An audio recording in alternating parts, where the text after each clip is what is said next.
subject biology. Your next question is what is the function of receptors in our body? हमारी body में receptors का जो है वो क्या फंक्शन होता है? Think of situations where receptors do not work properly. कह रहे हैं कि ऐसे सिचुएशंस के बारे में बताइए जहाँ पे रिसेप्टर्स जो हैं वो प्रॉपरली वर्क नहीं करते हैं. What problems are likely to arise. कौन कौन सी प्रॉब्लम्स हैं जो कि अराइज होती हैं? So right answer is receptors in our body collect information about changes in the environment. कह रहे हैं कि जो रिसेप्टर्स होते हैं हमारी बॉडी में वो इन्फॉर्मेशन वो कलेक्ट करते हैं जो हमारे सराउंडिंग में जो चेंजिंग इन्वायरमेंट में हो रही होती है. ठीक है, किस फॉर्म में रिसेप्टर्स जो हैं उस इंफॉर्मेशन को रिसीव करते हैं? स्टिमुलाई की फॉर्म में. तो these pass the information in the form of nerve impulses to the central nervous system. कह रहा है कि जैसे ही ये जो रिसेप्टर्स हैं ये स्टिमुलस को रिसीव करते हैं तो पूरी की पूरी इंफॉर्मेशन को ये पास करते हैं नर्व इम्पल्सेस की फॉर्म में सेंट्रल नर्वस सिस्टम तक. सेंट्रल नर्वस सिस्टम किस किस चीज़ से बना है? ब्रेन और स्पाइनल कॉर्ड से. Where message is interpreted. जहाँ पे मैसेज जो है वो इंटरप्रेट किया जाता है. ठीक है. Then appropriate instruction sent to the effector muscles और ग्लैंड्स. कह रहे हैं कि फिर उसके बाद जैसे ही कोई पार्टिकुलर इम्पल्स जो है नर्व इम्पल्स जो है जैसे ब्रेन तक पहुंची तो ब्रेन जो है उस नर्व इम्पल्स को जो है वो फिर से जो है इंटरप्रेट करेगा और फिर मैसेज जो है वो इफेक्टर ऑर्गन्स तक पहुंचा देगा, मसल्स और ग्लैंड्स तक पहुंचा देगा. ठीक है. विच रिवील रिस्पॉन्स. और हमारे मसल्स और ग्लैंड्स जो हैं वो रिस्पॉन्स रिवील करेंगे. When receptors do not function normally.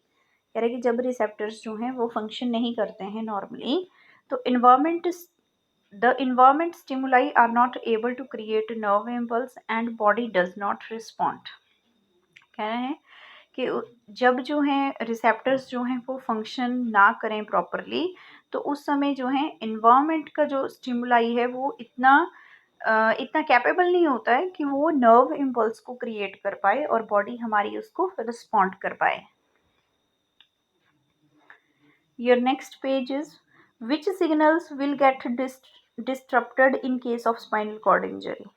कौन से सिग्नल्स खराब होने लगते हैं जब स्पाइनल कॉर्ड इंजरी आ जाती है? सपोज आपके स्पाइनल कॉर्ड में झटका लगा है, कोई प्रॉब्लम आई है तो उससे जो है वो जो सिग्नल जाना था ब्रेन तक, ठीक है, स्पाइनल कॉर्ड तक या इफेक्टर ऑर्गन तक, तो वो कौन कौन सी चीज़ें जो हैं वो डिस्टर्ब होंगी इन केस ऑफ स्पाइनल इंजरी.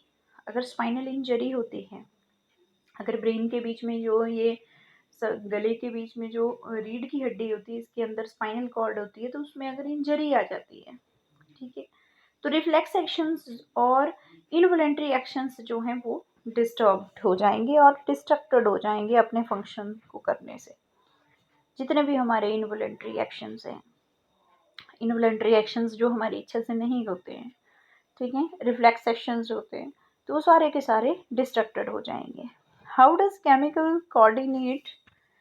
ये नेक्स्ट क्वेश्चन है. How does chemical coordination occur in plants. क्या पौधों में केमिकल कोऑर्डिनेशन जो है वो किस तरह से होता है? तो पौधों में जो है वो कुछ स्पेशल प्लांट हार्मोन्स होते हैं जिनको फाइटो हार्मोन्स कहते हैं, जिसकी हेल्प से जो है वो केमिकल कोऑर्डिनेशन होता है. तो ये स्पेसिफिक हार्मोन्स जो हैं वो प्लांट के किसी एक पार्ट में जो है वो सिक्रीट होते हैं. देन फिर ये उस स्पेसिफिक साइट के ऊपर जो है वो चले जाते हैं जहाँ पे इन्होंने इफेक्ट प्रोड्यूस करना होता है. जो रिस्पॉन्स है प्लांट्स का सनलाइट के प्रति वो कैसे होता है कि सनलाइट की तरफ अगर पौधा है तो उसका जो शूट है वो बेंड हो जाएगा सनलाइट की तरफ.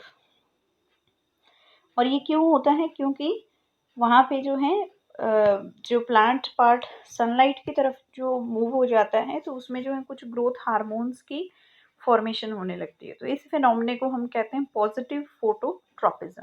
क्या कहते हैं? Positive phototropism. कई बार पूछा जाता है कि व्हाट इज फोटोट्रॉपिज्म. फोटोट्रॉपिज्म क्या होता है? फोटो मतलब लाइट, ठीक है, फोटो का मतलब क्या होता है? लाइट. और ट्रॉपिज्म का मतलब क्या होता है? मूवमेंट. ठीक है, लाइट की तरफ को मूवमेंट होना, किसकी? पौधे की. ठीक है, तो इस तरह से आप इन क्वेश्चंस को 3 क्वेश्चंस हैं इनको अच्छी तरह से लर्न करें. थैंक्स.